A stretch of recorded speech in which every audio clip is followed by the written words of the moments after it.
Rahim. Rabbi shrah li sadri wa yassir li amri wa halul uqdata min lisani yafqahu qawli. Assalamu alaikum rahmatullahi wa barakatuh, dear brothers and sisters. Welcome to another program. Welcome to today's episode of Youth Perspectives. Inshallah, on today's program, we're going to be discussing a very interesting topic. Over our last couple of shows, our last program, the program before that, we've been discussing how we can improve our lives. We talked about, for example, New Year's resolutions and how we can keep these resolutions to, improve our lives. How we can, for example, we gave examples of we had organization, we had writing things down, we had basically the small steps that we can take to improving our lives. And inshallah, on today's program, we're going to be talking about 7 things that Imam Ali alayhi salam said, the 7 rules to our happiness that will make us feel happier. These ways from Imam Ali alayhi salam, Amir al-Mu'mineen, someone who had so much knowledge, one of, Allah subhanahu wa ta'ala's messengers upon this earth. And so joining me on today's program, we have 2 very special guests. We have Brother Ali. Assalamu alaikum. Alaikum assalam. How are you doing today, Brother Ali? Very good, very good. Yeah, thank you for joining us today. And we also have Brother Hussein. Assalamu alaikum. Walaikum assalam. How are you doing, Brother Hussein? Good, how are you?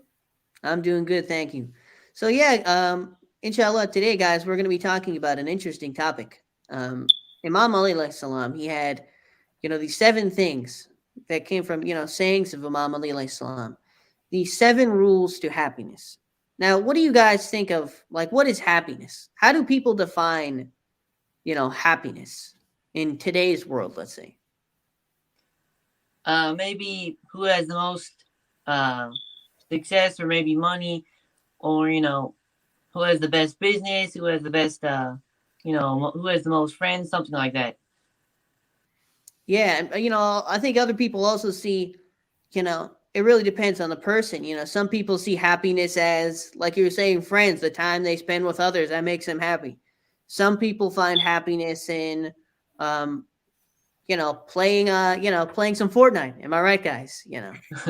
I see, some people, they play that, they become happy. So there's so many different, definitions of this. Some people find happiness in doing bad stuff, like listening to music and stuff, which we know, as Muslims, that's haram to do. But hey, I guess, people find happiness in that, so there's so many different things. So we know that when Imam Ali alayhi salam says happiness, when he, says that these are the 7 rules to happiness, this is the true form of happiness, not the happiness that's going to last us for 30 minutes or something very temporary, but the true happiness. Yeah, so, like Disneyland, right? They call it the happiest place on earth. Well, go there. The first time it's you might actually be at the most level happy when you go there. The second time, if you go there, it might not be as good, but the more times you go there, the less it's gonna really kind of fill you up with happiness. Well, I personally vouch Disneyland is awesome. I mean, I went to Disneyland once, and there's just so many things to do there. There's so many different things. I think we only went to half the place. We went on, I think we went on the Star Wars stuff, a couple things. And then by the time it's already dark and you have to go home. Yeah, but I mean, still, if you go there, maybe the more you go there, the less you won't be as happy the 100th time if you go there as will be the first time. So that kind of diminishes. But, even if you have remembrance of Allah, that doesn't diminish whether you do it the first time or the 100th time. Yeah, definitely. And also, you can also see for roller coasters, obviously Disneyland has a couple rides, but if you go in other places, I remember there was this place we went to, I went to in New York. It was called Ride Playland, and it was they had all these pretty awesome rides, and I only went there once, and I always wanted to go there again. But yeah, like you're saying, is that this is stuff like a roller coaster and stuff like this and that. I mean, think about a roller coaster. It's what? A minute, 2 minutes? This is very temporary stuff. But like you were saying, that if you're able to get to that place where Allah subhanahu wa ta'ala wants us to get, that's eternal happiness. And so all these things we do, what Imam Ali Islam is telling us to do, this isn't just going to last us, today or tomorrow. It's going to last us, for all of time. So I'm going to go over to the first rule Imam Ali Islam says, and that is hate no one, no matter how much they've wronged you. Now, what comes to mind? What do you guys like? What comes to your mind when you just hear the saying? Well, first, I think, sometimes there's some people who they keep, keep trying to get after you. If they hate you, maybe they hate you. They keep trying to like do whatever they can to make you feel worse. But sometimes, even Prophet Muhammad Sallallahu Alaihi Wasallam, and the Imams and Prophets, people they really had a lot of enemies, and people were kept trying to put them down and kept trying to, give them like embarrass them, humiliate them. But still, they still were able to like fight through it, and they didn't hate the people. They understood. Even Imam Hussein alayhi salam, he was fighting them. They were trying to kill him, and he didn't hate them. He just wanted them to see that what they were doing, and that what they were doing was wrong, and they just couldn't see. He knew. Yeah, you could also see, like like bullies. Like if you look at like a 90s movie or something. You see that one bully. It's usually a guy, a blonde guy. His name is like Buzz or, something like that. From like Home Alone. The guy Buzz, the older brother, who always bullies him. That's like what you look at. And, these people, I even remember, like I went to the park, right? Even going to the park, to play basketball or something. There's always like a lot of guys over there. A lot of kids who just, they're just mean to you for no reason, whatever you want to call trash talking or anything like that. And they're not necessarily good, at basketball, and that's why they're allowed to do this. But for some reason, they're just, they just want to be mean for no reason. And, whatever it gets to, wherever it gets to, a lot of times, hey, maybe you'll even see some, maybe somebody will even make some, racial jokes or something like that. Like there was this kid at like the park. He would always like, it was like near our house. And so this kid would be like, oh, you Muslims, he'd always say like this racist stuff. Yeah, and this is like, he's probably like a 13-year-old boy or something, I was probably like 13 at the time too. And so, obviously I got, I really get really mad at this guy. But if you look at it from that way, that like, you have to like, hate is something that like, you hold in your heart, right? Hate is something that physically, it's like, takes a toll on you, that like, oh, you hate this person. And which, it's like you're thinking about this person. You're actually using your time to hate that person, when really this person isn't worth your time. Have you ever heard of the expression that, someone's like living in your head rent free? Have you ever heard that? Yeah, I've heard that. But also, there's like, sometimes you see like a movie and then the main character or there's the protagonist and the antagonist. The one reason why he's there, he hates the guy so much because he did like one thing to him, or like he does to him, and the guy, he just hates him. And then at the end, something, he always loses, but he just holds that hate, and that's that's really what drives him to do whatever he does. Yeah, I will see. That's a good point you just brought up. I also think of, like when they have those things, like there's like the character and like somebody like kills his parents or something crazy like that. And then he tracks the guy down. Then he's like, getting revenge on him. It won't make you feel better, And they do stuff like that. And when you're watching that, you're thinking to yourself, like, of course it'll make it like, as like the viewer, you want to see the guy get attacked or whatever, right? You want to see it. But at the end of the day, it is true that like, if you, like revenge and stuff like this, that if you're spending your time thinking like this is how Imam Ali Islam said that you will find happiness. True happiness. And stuff like this is like a temporary thing. Like even like I was saying about the park, like you see some guy at the park and he's trash talking you, whatever, he's saying whatever, and you're really mad at this guy, and you want to, trash talk back to him or something. You want to curse at him back. You want to do whatever back. At the end of the day, this is, a temporary thing. This is going to make you feel good in the moment. But as soon as you get home, maybe you're not going to feel as good. you're going to feel some sort of regret because you kind of stoop down to his level. Yeah. Brother Hussein, do you have anything to comment on the hate you Yeah, have Brother Hussein, you've been kind of silent recently. with someone hate? Yeah. With someone hate. Drop us some knowledge, Brother Hussein. I was going to say that, when someone makes fun of you, right, especially in like a sport, if you're playing a sport and someone's making fun of you, trash talking, the main reason they're trying to do it and say all this stuff is because they're trying to get a mental lock on you. Yeah. So they can have a mental advantage. Because if you just try and go after them for rage, then you'll just you'll lose your mind. You'll start playing a lot worse. That's why people make fun of you, to get in your head. Yeah, but aren't those are like you're talking about a different level. Like those are like the really good players, That's like Muhammad Ali or like, Kobe Bryant or something really good like that. I'm talking about Joe Joe Potbelly over at the local park, This little 5-foot guy.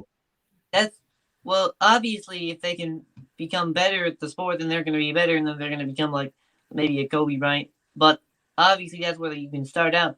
But maybe they're not trying to get a mental edge or something. If they want to get a mental edge, they just like try to get in your head. You yell something at them, they might miss. But Brother Sion, is there another? What was the next thing? Yeah, so that's the first one, which is to not hate anyone, no matter how much they've wronged you. Of course, it is, a very hard thing. Like we're talking about it as if it's like, simple guy at the park, this and that. But sometimes there are, really, really mean people in the world who, make you very upset. Yeah, I was going to bring up the example of Imam Ali alayhi salam, of all the things that they did. They tried to like put him down and trying to, obviously trying to bring him down and destroy his spirit, something like that. Yeah. They wanted to like show the people that this guy, he's not the person you should be following. So all of the people, he didn't hate them for that. I mean, sure, what they did was wrong, and they were, enemies of Islam. But still, he didn't hate them. He couldn't he didn't hate them. He didn't hold in his heart against them. Yeah, Imam Ali or even Prophet Muhammad, imagine that after all these people, when Prophet Muhammad, when they came to, Makkah, when they came to take Makkah, and, all of these people, he saw all of these people, all of the enemies of Islam who had, fought against Prophet Muhammad, who had, even killed the Muslims. Yeah, tortured the Muslims, even, killed some of Prophet Muhammad's relatives, and they all, as soon as Prophet Muhammad was there, they all asked him for forgiveness, and he just let them all go without anything. So that's the level that we want to get to. Obviously, we have to look at it from our perspective, like we were talking about park and stuff like this, but these are the things that we can do. So I'm going to go to the next saying, which is, do not fret, regardless of the extent of your worries. Brother Hussein, you wanted to make the first comment? You can go ahead. No, okay.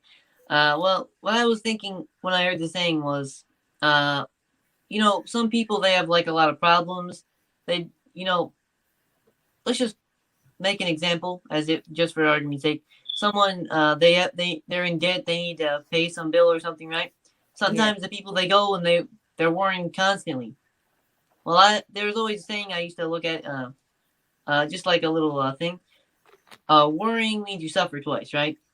Because let's just say that something can happen. Like, let's just say you're in trouble or something, right? You have something late past due, and you're worrying constantly, and you're going to go there. What actually might happen to you might not be that bad. But since you're worrying all the way there, you're torturing yourself twice. You go there, the worrying part gives you a longer, kind of torment than what actually might happen to you. Yeah, like you were saying, if it's, if it's some debt you have to pay, or even if it's like a test, if you have imagine you have so much work to do, you have 4 tests coming up on Friday, you have a data study, all this stuff. If you just start thinking, oh my gosh, if you look at it at that perspective, it's so much work, I don't have enough time, then you're not going to be able to do it. It's going to be a lot harder for you to do it. You're going to be, like you said, doing twice the work. Compared to if you just go step by step. Okay, let me study math first, then I'll do science, then I'll do this. Step by step is how we have to go. And we can also connect this, Brother saying you were on that program, connected, like we were talking about, with Brother Hadley, we were talking about the small steps that we can take. So this is basically the exact same thing, that if we look at everything, like if we look at all the problems we have, we take baby steps, or, we look at it that we just have to do these small things, then it'll make it easier for us. Like if we're not reading our namaz, or, we're missing our namaz, we're not doing our wajib, we're not doing what we're supposed to do, just take it step by step. Start here, start at one place, and inshallah, Allah subhanahu wa ta'ala will help you with the rest. Just putting that effort, would help you in that. I was going to say, as Brother Ali as Brother Ali was mentioning about like a test or exam, right? If you're studying for something, if you start worrying about it, right? If you start thinking, oh yeah, this is going to be so hard, I have to do all this, right? Prepare, like do so much stuff. If you're so over easy about it, then like if the test comes up, you're going to be thinking, oh yeah, it's going to be this, it's going to be that.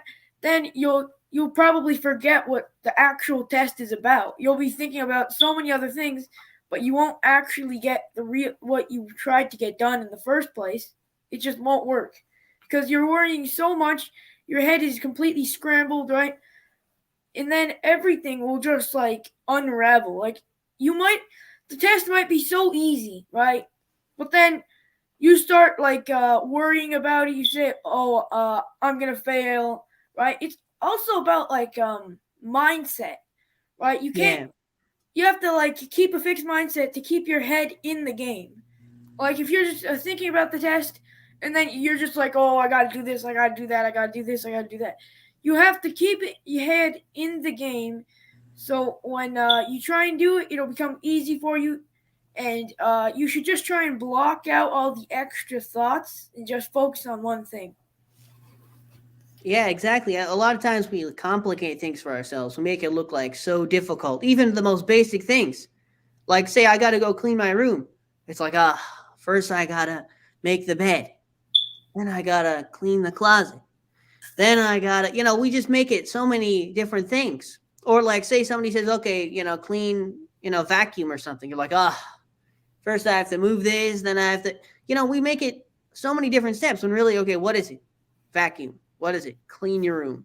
So many basic things. Or like exercising.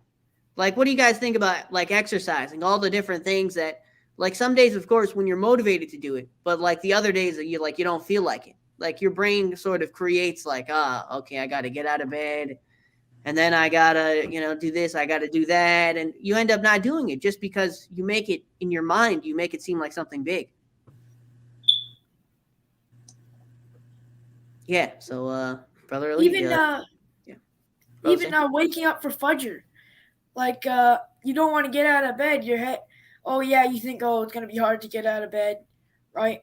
You want to read your namaz, but then you're just, I'm so tired. You should, I don't know what I'm saying. Or a common one in winter, when you're in your nice cozy bed, and then you look out at the cold floor. I got to do wuzu. It's so cold. I just want to stay over here. And then you're thinking to yourself, I got to go do wuzu, and then I got to read my namaz. You make it a long.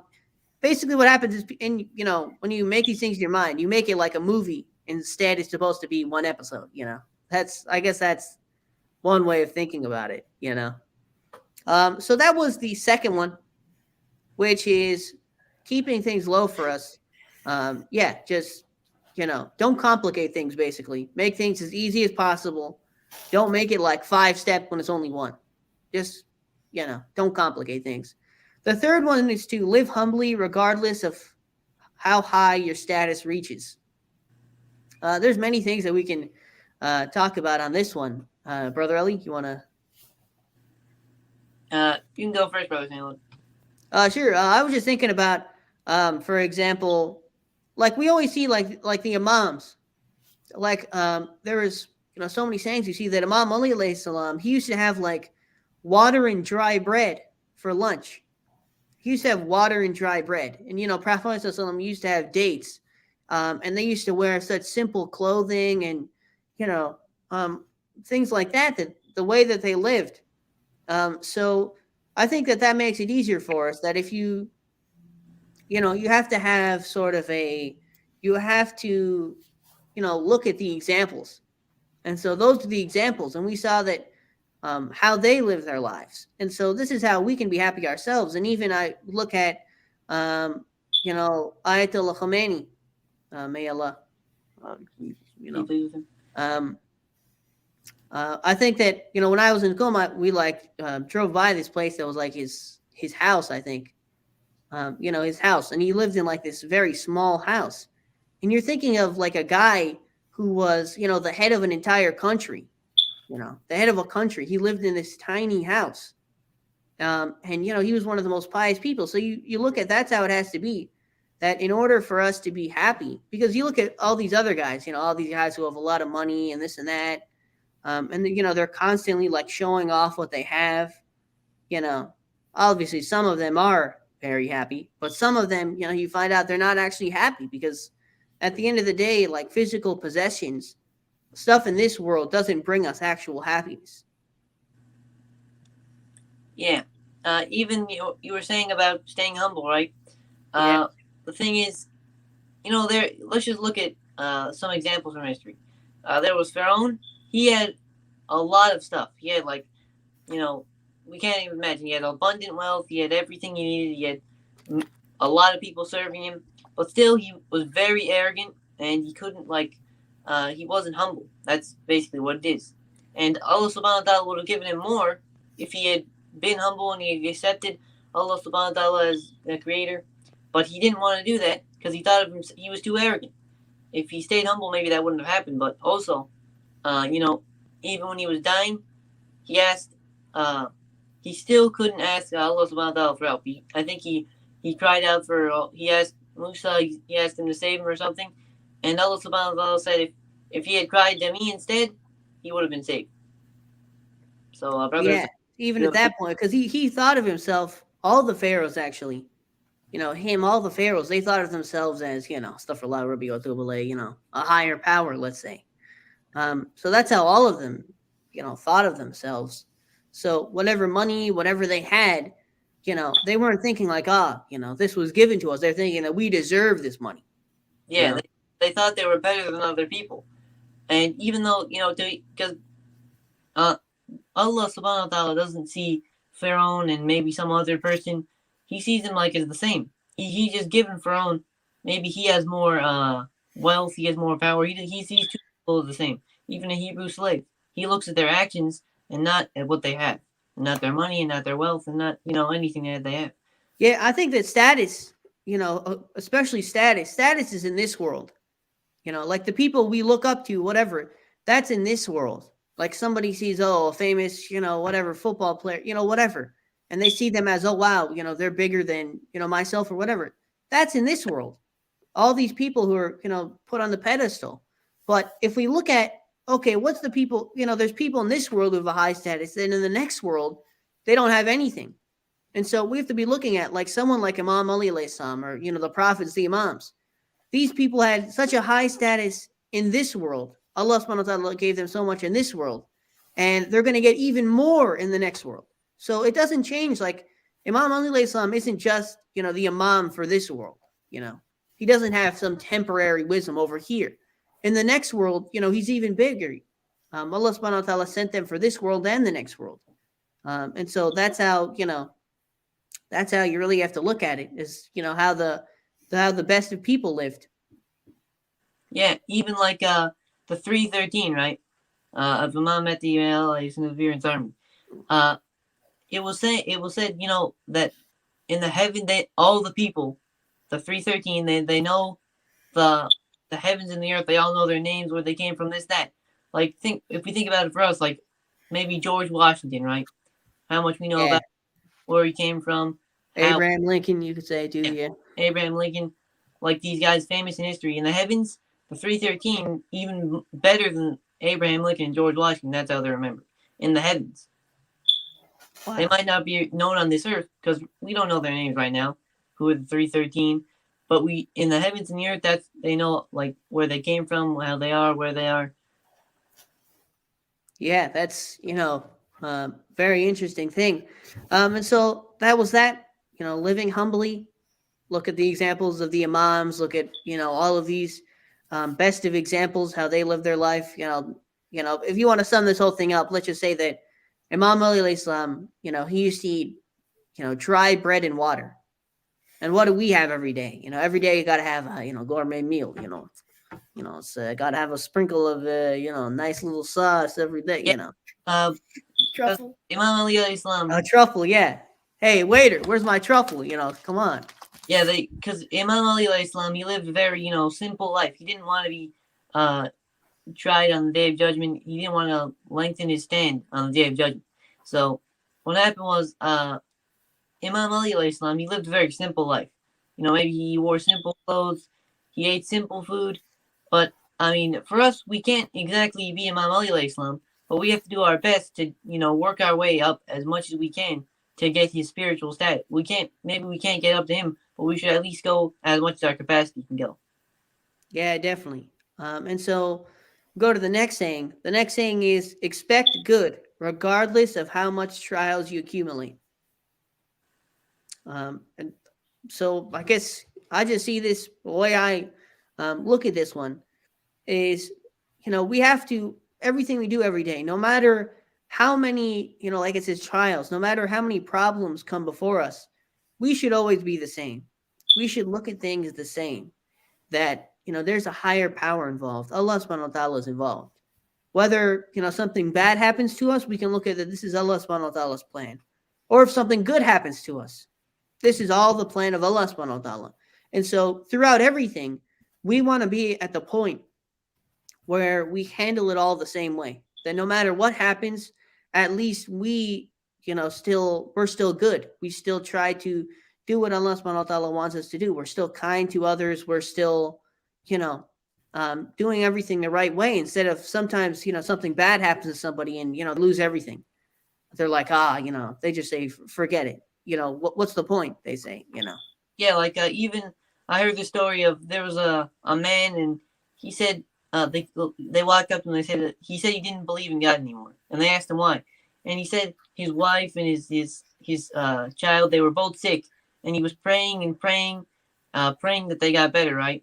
And he was praying to God that they would get better, and they both died. And then he said, yeah, now I don't believe in God anymore. But sometimes those are the trials we have to go through. Because even the Masumin, the trials they faced, all like the problems that they had, they went through stage after stage of, difficulty. And they still, they didn't give up. And they didn't just quit.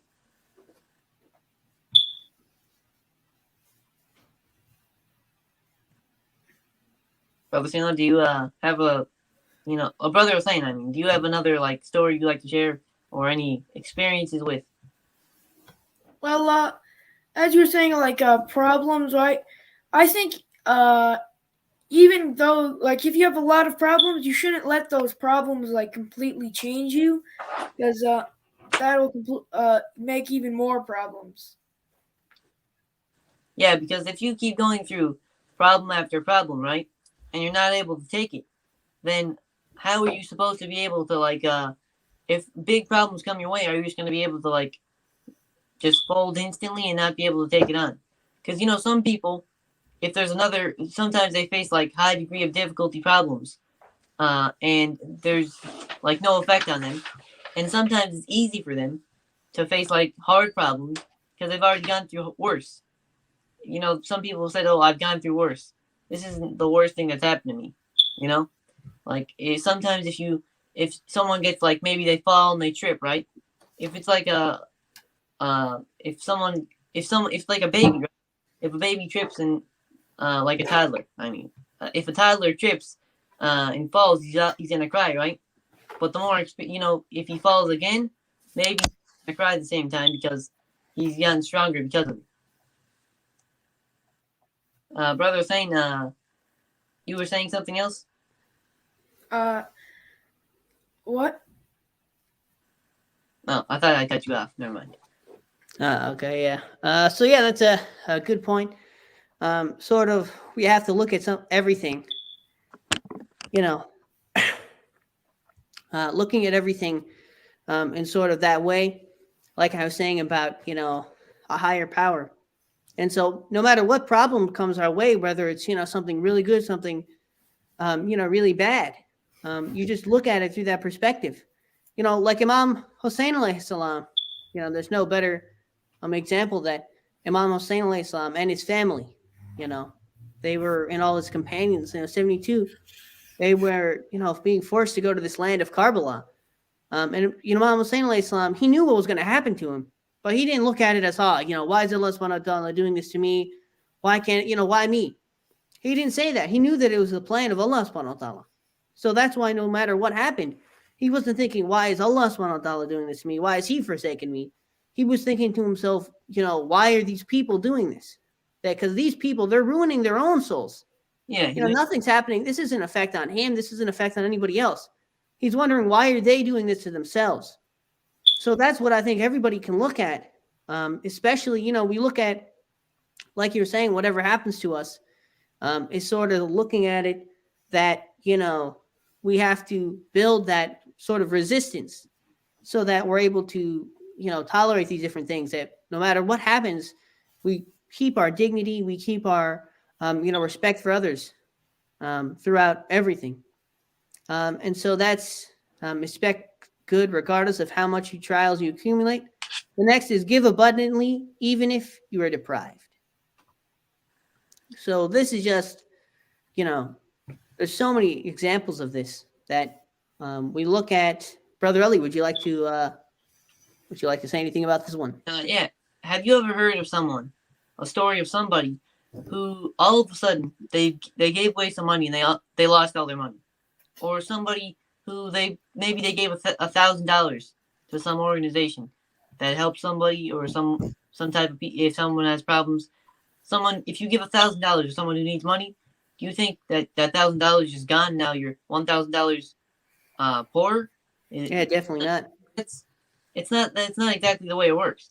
Because if you have $10 in your wallet, right, and you give away $1, because you see someone on the side, if you give away $1, Allah subhanahu wa ta'ala, he might give you $10, right? But let's just say, for the argument's sake, that if you give then everything you had, right, the $10, yeah, right, Allah subhanahu wa ta'ala is going to be, because that's giving out abundantly. Because if you give $1, you can afford to give $1, right? You can afford to give $1 to, you can afford to give $1 to, if you have $10 in your wallet. But if you have like $3 in your wallet, it's going to be more abundant to give $1. So, for example, if you have like $10 million and you're giving away $1 million, it's comparable to someone, okay, if they only have $10 and they're giving away $1. So you have to give out abundantly from what you already have. Because if a billionaire gives away maybe $100, it's not going to be the same as if someone who has only has the $100 gives away that. That's giving abundance.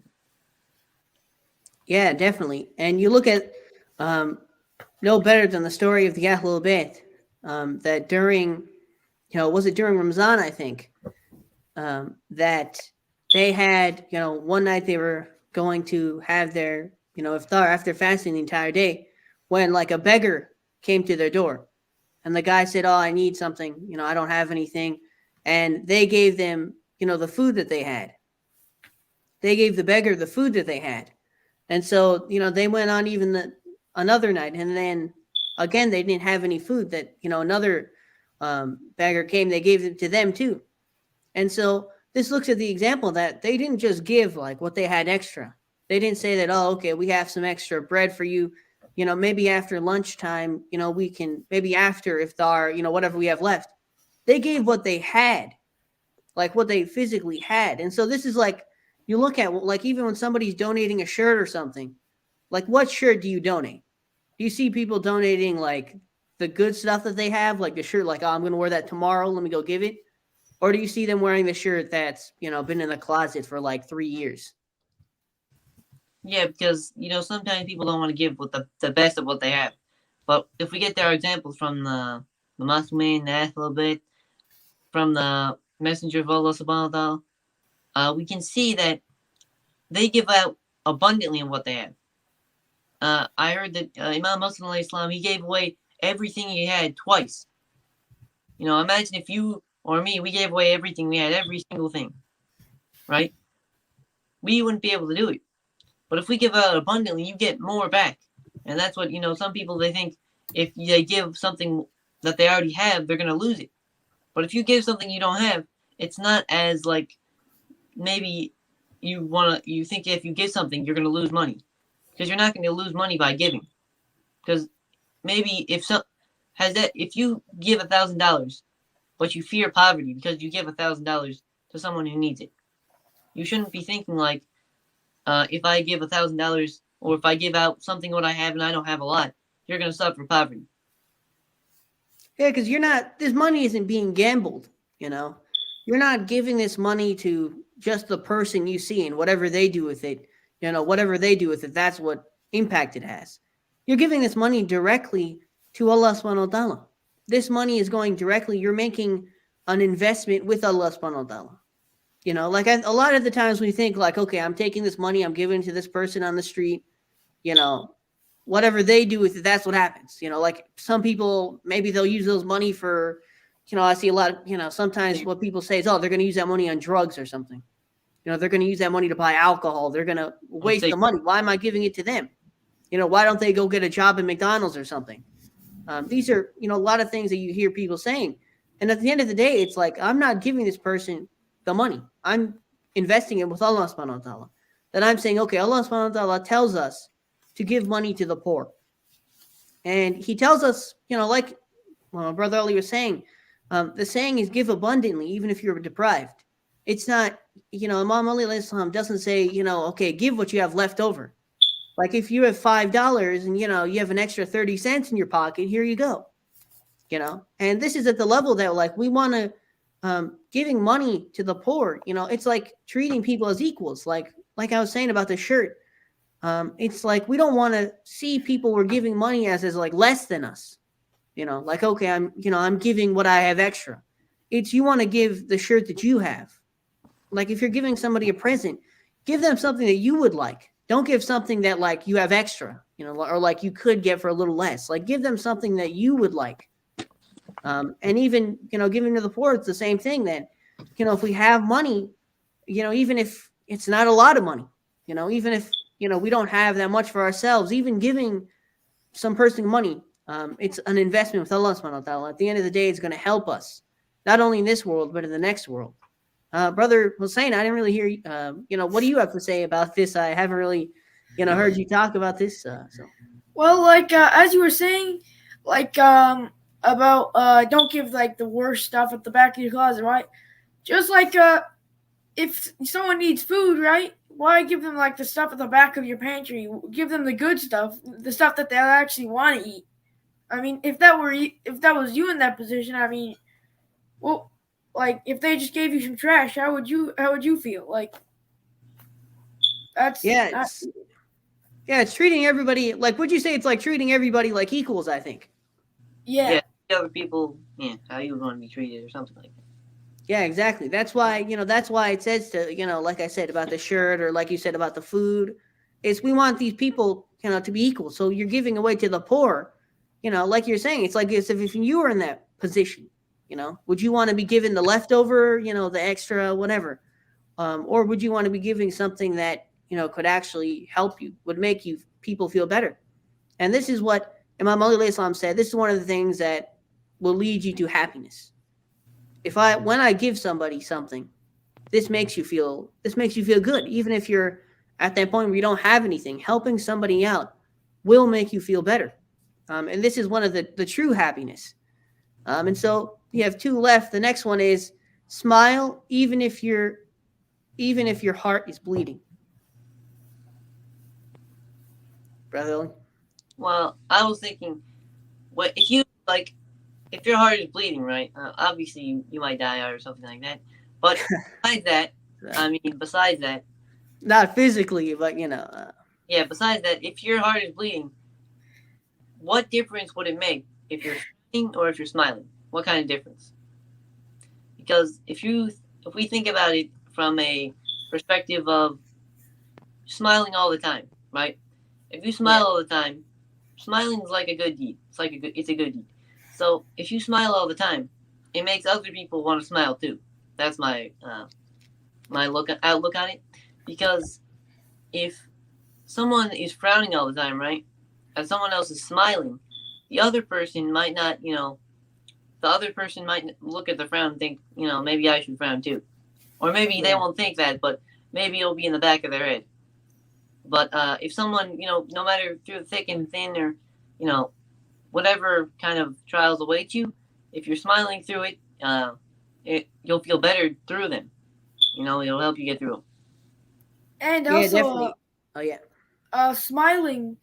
If you're just walking down the street and you're just smiling, even though you're sad and everything, and you're smiling, you could change someone else's day too. Like if someone's also sad, you can make them happy by just smiling back at them, smiling at them. Yeah, like just think like even if you're like, even if you're driving in the car and you look out the window, like you're saying somebody walking by or whatever, you see somebody smiling, it generally makes you feel better, I would say. Compared to like I think of like imagine you're like driving I don't know, imagine you're driving imagine you're I thought of like for example the opposite of that. You can't look at one thing without looking at the opposite. Imagine you're driving, in the car and you look over and you see some guy like you're looking at some angry guy or he's like he's like making a face at you. Like one of that would make you feel not good, let's say. Worse. You feel kind of annoyed. Yeah. If I saw like some 10-year-old kid just going like, making a face at you through the window, Well, if you aren't a Muslim, you get out of the car and go slap that guy.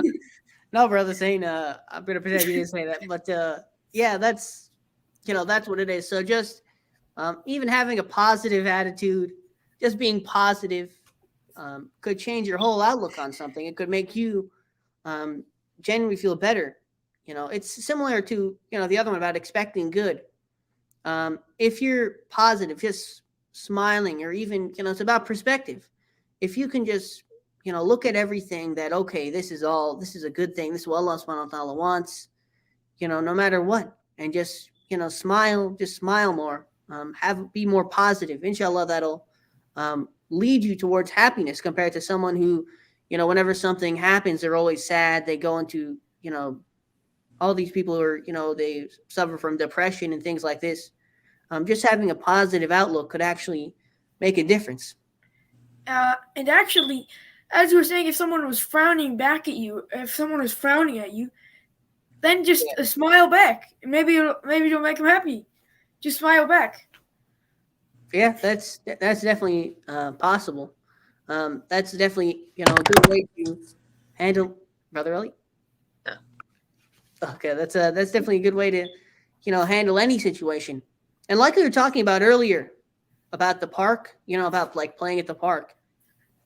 Just if somebody's trash talking you or whatever, instead of like trash talking them back and basically putting both of yourself, putting yourself down with them. Brother Ali, okay, Brother Ali, Brother Ali, okay, but even like I was saying, putting yourselves down with them. If you just handle yourself, show instead of stooping down to their level, you just ignore them, or you just let your game do the talking. Like playing basketball. If you're playing basketball, just try to beat them on the court instead of physically trash talking them and all this and that brings you down with them. Instead of doing that, try to beat them on the basketball court, because honestly that will make you feel 10 times better in terms of happiness. Like everybody, like guys, be honest here. Is there any better feeling than beating a trash talker?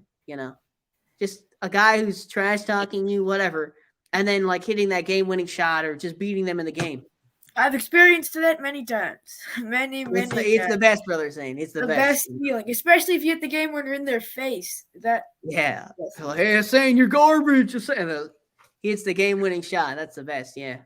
Go game. Yeah, that's Yeah, well, obviously, if someone is trying to trash talk you or whatever you were saying, then obviously if you hit a shot in their face, they're obviously not going to trash talk you after that. So yeah, exactly. That's honestly the easiest way to handle the situation.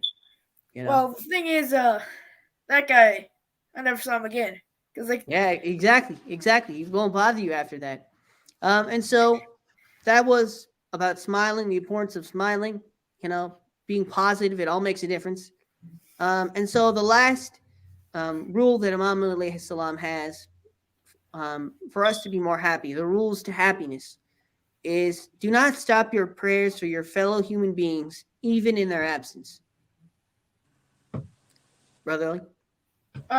Can you repeat that? I didn't really. Oh, sorry. It's do not stop your prayers for your fellow human beings, even in their absence.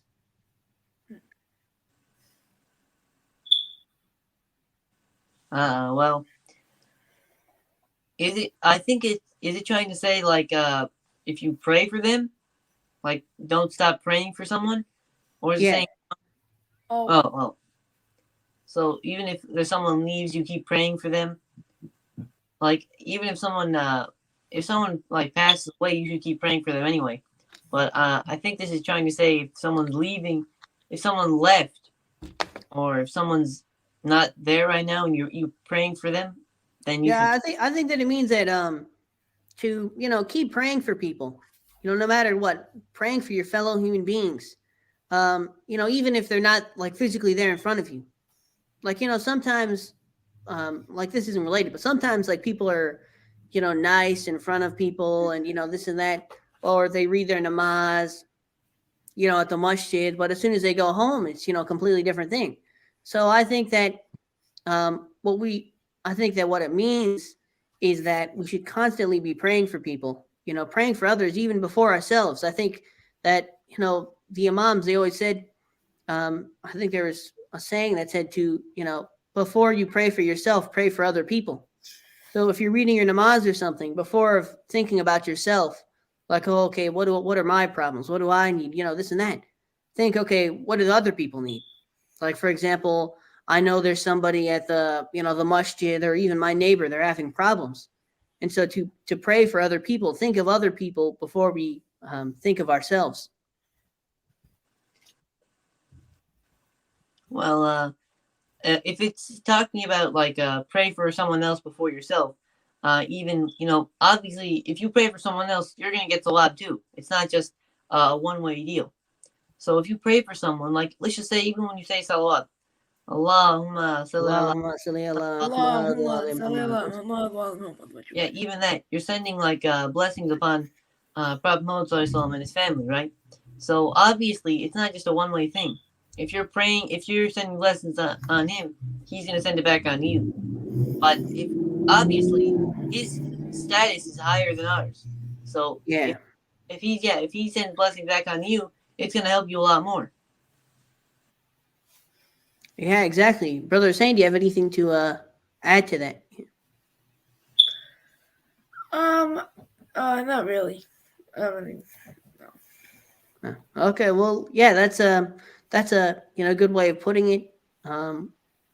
To pray for other people. So these were the 7 rules that Imam Ali alayhi salam has to lead us to happiness, for us to be happy. Like I was saying at the beginning of the program, there's the temporary things that people have, the temporary happiness. It's the thing that lasts you maybe a couple days. It lasts you a little bit of time, but after a while, it's completely gone.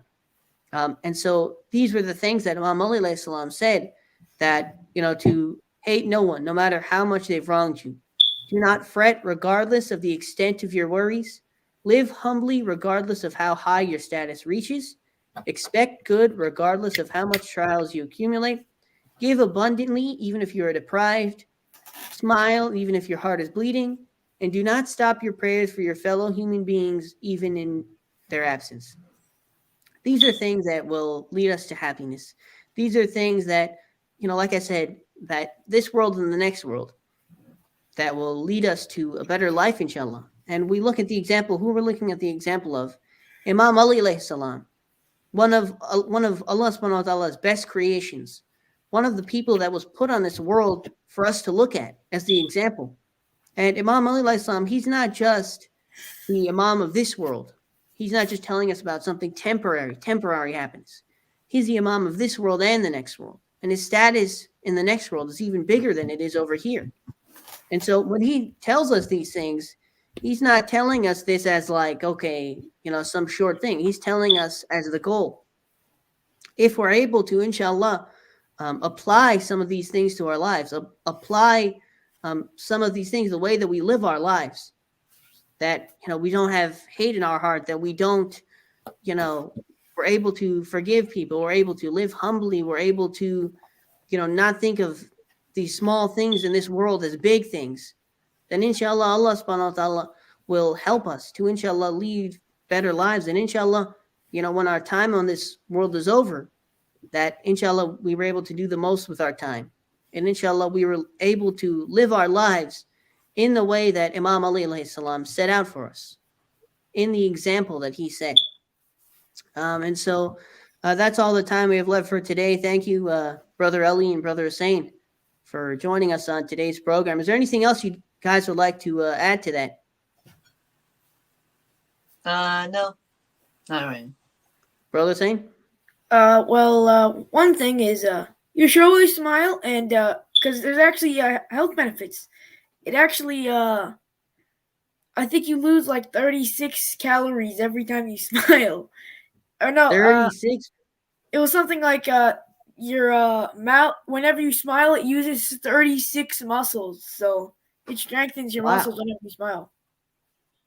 That's nice to know, Brother Hussein.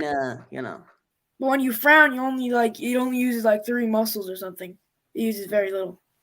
Yeah, that's nice to know. So inshallah, we'll all, try to keep smiling more, inshallah.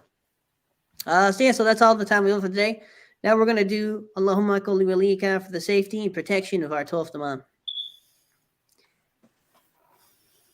Bismillahir Rahmanir Rahim. Allahumma kulli waliyaka al-hujjat ibn al-Hasan. صلواتك عليه وعلى آبائه في هذه الساعة وفي كل ساعة وليا وحافظا وقائدا وناصرا ودليلا وعينا حتى تسكنه أرضك طوعا وتمتعه فيها طويلا برحمتك يا أرحم الراحمين. اللهم صل على محمد. Assalamu alaikum wa rahmatullahi wa barakatuh. Khuda Hafiz.